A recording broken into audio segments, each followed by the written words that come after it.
At this second appearing to take the oath of presidential office, there is less of an occasion for an extended address than there was at the first. Then a statement somewhat in detail of a course to be pursued seemed fitting and proper.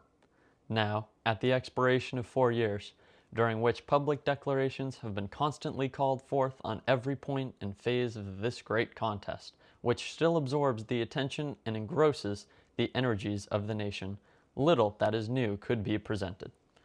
The progress of our arms, upon which all else chiefly depends, is as well known to the public as to myself, and it is, I trust, reasonably satisfactory and encouraging to all. With high hope for the future, no prediction in regard to it is ventured. On the occasion corresponding to this 4 years ago, all thoughts were anxiously directed to an impending civil war. All dreaded it. All sought to avert it. While the inaugural address was being delivered from this place, devoted altogether to saving the Union without war, insurgent agents were in the city seeking to destroy it without war, seeking to dissolve the Union and divide effects by negotiation. Both parties deprecated war, but one of them would make war rather than let the nation survive, and the other would accept war rather than let it perish. And the war came. 1/8 of the whole population were colored slaves, not distributed generally over the Union, but localized in the southern part of it. These slaves constituted a peculiar and powerful interest. All knew that this interest was somehow the cause of the war.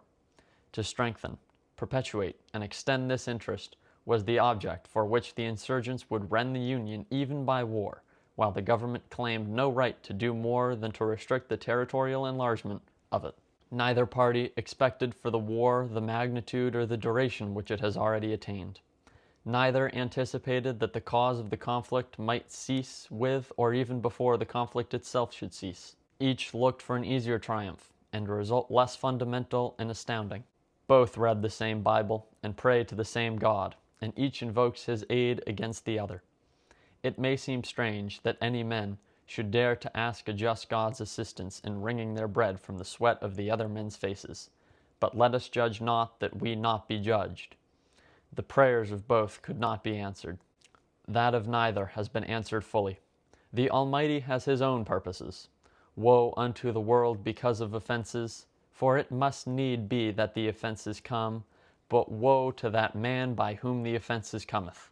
If we shall suppose that American slavery is one of those offenses which, in the providence of God, must need come, but which, having continued through his appointed time, he now wills to remove, and that he gives to both North and South this terrible war as the woe due to those by whom the offense came, shall we discern therein an departure from those divine attributes which the believers in the living God always ascribe to him. Fondly do we hope, fervently do we pray, that this mighty scourge of war may speedily pass away. Yet if God wills that it continue until all the wealth piled by the bondsman's 250 years of unrequited toil shall be sunk, and until every drop of blood drawn with the lash shall be paid by another drawn with the sword, as was said 3,000 years ago, so still it must be said, the judgments of Lord are true and righteous altogether, with malice towards none, with charity for all, with firmness in the right as God gives us to see the right.